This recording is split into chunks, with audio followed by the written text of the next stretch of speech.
Welcome into the DNVR Avalanche podcast presented by DraftKings Sportsbook. Use code DNVR when you sign up for a new account to get amazing odds boosts every single day. Got a pick of the week for you. I know what you're thinking. You're thinking, oh, the Olympics are on. We're going to bet a bunch of stuff on the Olympics. Absolutely not. We have much better things to bet on than the Olympics. The Cornhole Championships, professional Cornhole Championships, are on February 11th.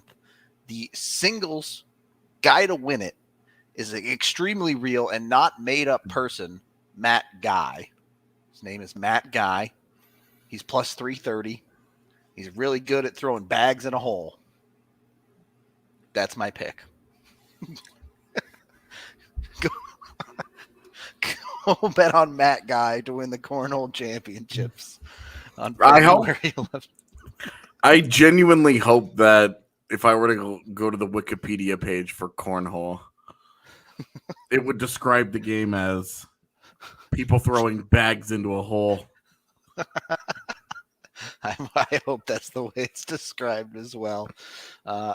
Go bet on some Cornhole. It's probably at least as fun as this NHL All-Star game event was. It can't. I don't know. Well, we'll get into it in a second. Go over to DraftKings, use the DNVR code. You get 56-1 odds on the Super Bowl. Hit up their sports book. Get everything you need with a new account. Must be 21 or older. Colorado only. Other terms, restrictions, and conditions apply. See DraftKings.com/sports for details. DraftKings is an official sports betting partner of the Super Bowl. And of course, if you have a gambling problem, call 1-800-522-4700. All right. I'm going to start here with this All-Star stuff. Why were there 2 offside reviews in an All-Star game? Like, it happened a couple of years ago, and I thought it was pretty funny at the time, and everybody kind of, like, yucked it up. These were 2, like, they seriously did this. They took 2 goals off the board. They weren't kidding, and they were just like, that's the rules. Those are the rules. Yeah, it was in a game where the players are barely even trying. Everyone's just doing fun stuff. Oh, you scored a goal, but you were 2 feet offside. You can't have that in the All-Star game. No fun allowed. The first one especially, where he's like, you're literally, it's one frame. Yeah. Where you're like, I can understand you calling a goal back if a guy is seriously like DeBrincat was like a foot offside. Like he was very clearly offside. Whereas the Kadri one was literally like, I don't know. It was why? Yes. Why indeed? I don't understand, man. I genuinely who cares? I don't understand it. Especially like they fudge the rules pretty heavily. Like they make the goalies play the puck all the time instead of freezing it. And you're trying to market your product as fun and exciting, right? And you're doing shit like that. It makes no sense to me at all. Anyway, not as rigged as the breakaway challenge. All right. How Trevor Zegras didn't win the breakaway challenge is still a mystery to me. But in any case, can we like start there? Like, sure. I know today was the All-Star game and stuff, but like, I talk had about a lot that of soon, fun. yeah. I mean, granted, like I got drunk and spent a bunch of money on grilled cheese, but like the skills competition was actually just fun. Yeah, it was a good time. The whole thing. There were some presentation issues, like the whole 21 blackjack thing didn't like. I was most excited to see that. Yeah. And it just came across as really weird. Well, so conceptually, I love the idea of having all the players up on a stage. You have them mic'd up and you can hear them chatting it up. Yeah. And that's dope. But then they're playing blackjack and they're like NHL players shooting at targets that are bigger than a net. Yeah, and it's like, of course they're going to hit them. Yeah, like they're pretty good at this. And then like pucks like go through the card, and you're like, wait, what just happened? Yeah, right. Like you had a hard time seeing it. Like I don't know. it seemed like it was a really fun idea, and I would totally be down for them bringing it back with some tweaks. Yeah, because like there were, I don't know, it was fun to watch. It was fun. Like I enjoyed it. Other things, Carrot Top is old. I couldn't get over how old that dude looked, and like the breakaway challenge ended up being more fun than I expected, but it was also just like, are we sure this is the NHL? Like embracing this level of ridiculousness? Not actual nonsense. Well, and it was, and like, how is it that Alex Pietrangelo comes with that? He had to know that the other guys were coming with something, right? Like he had to have some idea, and instead that was his thing. And then he gets like Carrot Top like advocates for him to shoot again, and it happens, and there's like a drum line and this whole production, and then he misses the net. Yep. I don't know. It was weird. It was weird, but it was kind of fun. I actually ended up enjoying like the save streak stuff more than I thought I would.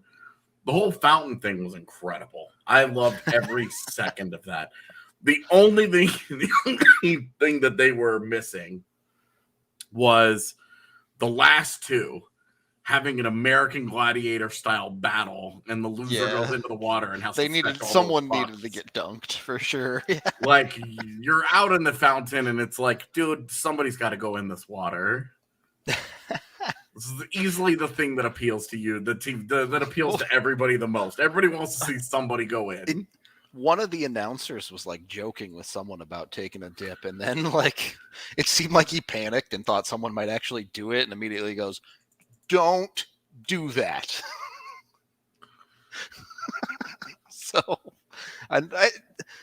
to what you were saying, the whole thing, it felt like a bunch of fun stuff that was just not very well planned out. Yeah, I mean it I don't know. I had a good time with it. I thought it was fun and silly, and it was very against the NHL's typical personality, and only to have it all reined back in the very next day with the actual All-Star game having 2 offside reviews where you're like, and it was like, what are we doing? Unfortunate to say the least in that regard. Look, I guess from the Avs, a couple interesting things. First, obviously, Kadri, Makar, and Bednar were there. The Central ends up getting second place.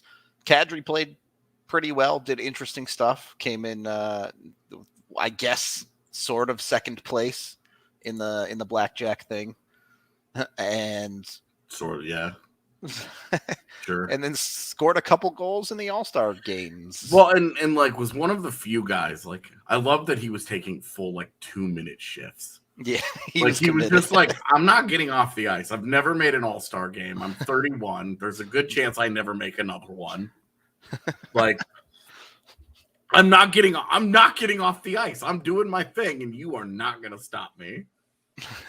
It was a great time. Definitely went for it. Yeah. Cale, a little bit more reserved for the most part. Did not seem interested at all in putting in more than about 15-20% effort. Yeah, it's pretty low end. Low end for Cale for sure. It brought me back to the good old days of being really mad at Blake Wheeler for completely phoning it in. Makar had no interest today. Of all the Central players, Makar had to be the one that you were most disappointed in, because like you're like open ice, and they're not playing tough defense. This guy's capable of doing some crazy stuff, and he never geared it up. He never put in enough work to actually do something dope. And it was like, all right, well, That's a bummer. It was great to see him out there. He was all smiles. It looked like he was having a good time. Like, that's fine. I'm not actually like criticizing him. Right. I'm just saying, not faulting the guy. Yeah. It just felt like you could have seen something cool. And you did. And yeah. That's okay. But he did play good defense. Like, he was one of the only guys who actually got sticks in there. Yeah.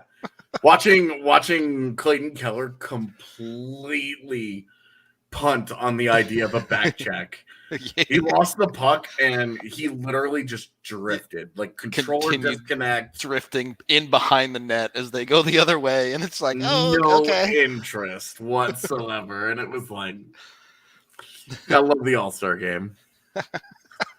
Yeah, it's a fun time to say the least. Real quick here, we are brought to you by two different alcohols. One, Breckenridge Brewery. Do you think the 2 for a brew thing counts for the All-Star games first period? I'm thinking probably not. But in a normal Avalanche game, if the Avs score 2 goals in the first period, make sure you keep your receipt when you buy Breck Brew, because Breck will buy a beer for you. Just take your receipt, take a picture, go to breckbrew.com when the Avs score 2 goals in the first period, and you get a beer on Breck. So jump on it. Check out Breck Brew today. If you haven't, of course, the Avalanche is the way to go when you're watching the Avalanche. Go figure on that. You can also find their seltzers and a bunch of other stuff with the Breck Beer Locator online to see a liquor store near you that carries it. And then, if you're into seltzers, well, I guess they're not really seltzers. I don't know. Yahir, what would you call Ranch Rider seltzers? I don't actually know. They're cocktails in a can. Cocktails in a can. All right. So that's the way to put it. So they got your ranch water, which comes from Austin, Texas. This company started in a food truck. So that's how you know it's good. Basically, anything that comes from a food truck is just going to be the good stuff.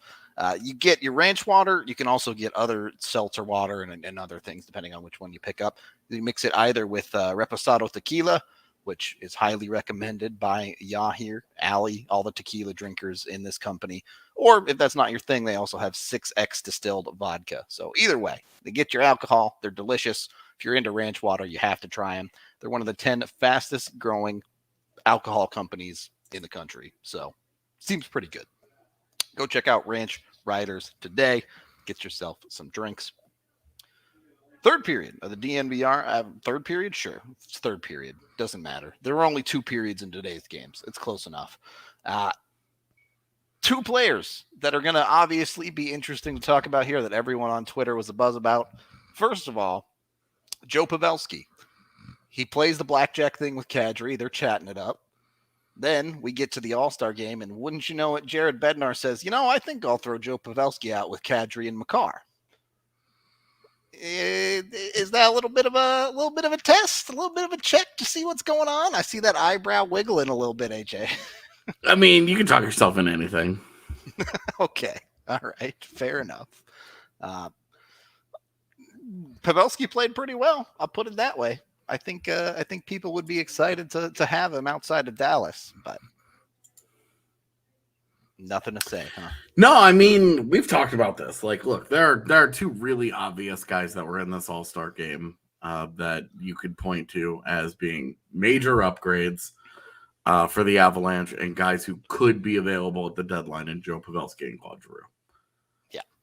We don't know. I mean, both guys could easily, like, Claude Giroux could be like, I'd rather just stay in Philly and just continue to do my thing and be a lifelong Flyer. Thanks, but no thanks. Joe Pavelski, like the Stars, could be like, we're still in the playoff hunt. Why would we do that? Definitely. So they could both just be, no. We're good. But yeah, like, no, thank you. But you can see the appeal in both. Not at the All-Star game because nobody took it seriously, but the appeal is obviously there, and like it's not going to hurt you to get a couple of like free looks in the All-Star game with Pavs, especially next to Kadri, who he would probably play next to in Colorado. Yep, would be certainly interesting on the Pavelski side. I think I am curious if Bednar did stick them together just to at least stir the pot a little bit, if not actually do anything. But the other side of that. He's just so excited to finally have a really good right-handed shot at forward to deploy. That isn't just Nathan MacKinnon, outside of Nathan MacKinnon, obviously. Trying to convince ways to get him set up on the bumper, get a 5-on-3 situation going in this game just to see. That's right. Oh, well. The other side of this, Claude Giroux, who ends up winning the All-Star game MVP, one that certainly Avs fans have had their eyes on for a while, and the rumors have been swirling for a good bit. AJ, I know you just said we don't know anything for certain, but gut feeling, do you think Giroux goes? I'm not going to say to the Avs, but do you think Giroux is a flyer after the deadline? Boy. I'm a lot more confident in the Stars keeping Pavelski. Yeah, me too. Because I don't know anything about Claude Giroux, and like I don't know what because he's driving this. Yep. Giroux is in charge of this. He really gets to say. He's got the trade protection to keep himself from, hey, I don't want to go play in Calgary, you know. I don't want to go play in Vancouver or LA or, you know, whatever. Like he doesn't, if a borderline team is going after him and he's just like, I'm not gonna upend this whole thing, my whole life, my family, my established life in Philly to go start anew elsewhere for a team that's on the cusp of the postseason. Like, why would you do that, right? So it would be, he gets to drive the bus to contenders, teams that he truly feels have a chance. Well, and if you're looking at it, Philly's much more likely to want to send him out west than watch him like win a cup in Pittsburgh or something, right? Like, like obviously, right? But if he's amenable to the idea of going out west, then it's pretty obvious. Like there's a one clear-cut tip-top team in the West right now. There's one being, you know, that you're like, we don't know what Vegas is yet. And it seems near impossible for Vegas to make the money work. Right. And then after that, a grip of teams where you're just like, we'll see. So, I mean, I think you could look at Colorado and say, if Colorado wants to be, they should be in the driver's seat here. They would have whatever assets needed. You know, what would they have left over is a fair enough question, but they would have the assets needed to go and make whatever deal the Flyers are after. And they've got, you know, you can find a way to make the money work and blah, blah, blah, blah, blah. You can do whatever you need to do to make the money work. For sure. Moving parts there that I'm sure we'll get into plenty over the next month, but it's definitely it's really just up to Claude Giroux. Does Giroux want to go do that? Yeah, because still no moves and say, nah, I'm good. Yeah, and you know what sucks about talking about this on February 5th is that we've got several more weeks to go. Yeah, nothing is a real thing. Will likely even get set in motion until late February at the earliest. Yeah, but we're talking about it because the All-Star game happened and he was the MVP. So right, he was fine. I thought the MVP should have been Tristan Jarry. He's really the only reason that they did not collapse into themselves like a dying star at the end. Could their MVP be Cam Talbot for letting them score at will in the first half of that game? That was pretty rough from Talbot there. Still pretty funny to me that the guy who's not even Minnesota's starter went to an All-Star game. Well, some goaltender, I guess. Well, and it was like they had that's the second Wild player, right? And in no way could you make an argument that he was deserving. So, yeah, it whatever. The Giroux stuff was fun today. ESPN's broadcast finished just with like the slow mo and like the long camera pan on him and dead silent where you're like. Did I miss Claude Giroux dying in the last 10 minutes? Waiting for like a loving memory to pop up on the screen. Or like a picture of him with his birth and death dates on it where you're just like, what the fuck is this? It was so weird. It was definitely a bit strange. But to be fair, most of the interviews were incredibly weird. Well, and like poor Emily Kaplan does the MVP interview. Asks about him getting traded, and he's like, as soon as she starts talking, you can see he figured out where this was going, and he was like, And then is like, do you have anything to say to Alex Ovechkin? What? What? Definitely. Why? Why is this what? Why is this the thing on anybody's mind? I can understand the first question. I thought there's a time and place, and this isn't it. But sure. The second question: why did it exist? It was just. I mean, it's a rough spot. I think Emily did what she could with the role, but you're on the benches during an All-Star game, asking the coaches, "Well, what do you got to do to get back in this game?" The coaches are like, "Is the All-Star game? We don't actually care." It's the All-Star game. I was surprised the game finished, and I did not see a 7,000 tweet pileup about a Jared Bednar coach team flaming out in the second round again. I kept waiting and waiting and waiting, and I was just like, never came. Where it at? He knew they had it in the holster, but I assumed. Look, all right, glass half full. Jared Bednar made a finals. Suck it, haters. Big brain. All right. All it took was Joe Pavelski. So make the trade, Dallas. There you go. There's your argument. You got to go get Pavs because that's how you advance. That's how you almost win things in the NHL is have Joe Pavelski on your team. Ooh, too true. Too true. That one cuts deep. All right. Any other fun stuff from the weekend you want to mention? I mean, do we have a third period that we have to do? No. Is this it? Good. Yeah, we got pre-roll ads, and those ads were the only ones we had. We're good on this one. Everybody in chat taking all this trade talk seriously. We can tease this a little bit. We're gonna start our trade deadline stuff a little more seriously next week. Yep. Rudo, is there somebody that's actually, is it Pavelski or Giroux that would sit atop your like a genuine say trade deadline wish list, if you would? It's Giroux, for sure. I am one of those secret people that have come back around on the Drouin conversation, though.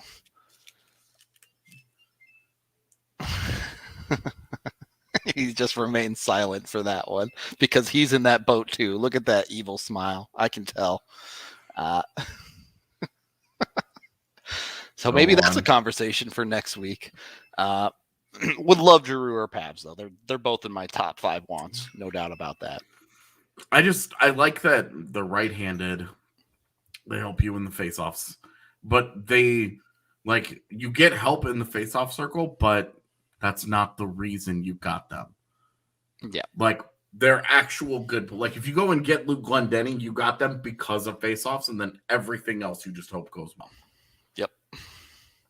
These guys will actually help you offensively on your second, or you could throw them on your top line if you really wanted. It's whatever. They'd be fine. Yeah. So, yeah. Should be some interesting conversations. Keep an eye out next week for mine, AJ's, and Jesse's wish list at the trade deadline. So, yeah, we'll see. We'll see if all three of them make it out there. If we end up making it into one conglomerated, sure, yeah. Have to cut some of the Luke Glendenings and the Ryan Carpenters at the bottom. I'm pretty sure if I mention Ryan Carpenter one more time, Rudo's just gonna cut me. Look, you can have Ryan Carpenter if I get Justin Braun. All right, we can make deals here. We'll make it work. have some backroom trades when Jesse's not looking. Okay. Justin Braun. 3 years ago, sure. He's still fine. Nothing happens on the ice. That's the whole point of him. Anyway. Yeah, but Justin Braun's not as bad as Jack Johnson. That's the point. That's how you know you're min-maxing a roster. Right. Because you're getting into a conversation of, oh, this guy doesn't help you. He's just less bad. Really trying to get every inch at that point. Yeah. I understand. You're pretty horned to up. I understand you're going after every inch. Oh, I need it. So every little bit helps. Anyway, we're going to get out of here for the day. Just a quick one based on the All-Star stuff. We appreciate all y'all coming out and hanging out with us for this short one. We will be back on Monday with our normal show at our normal time. maybe talking about trade stuff. Maybe that's not till later in the week. I don't know. We'll hash it out. We'll talk to you then. Till then, have a great rest of your weekend.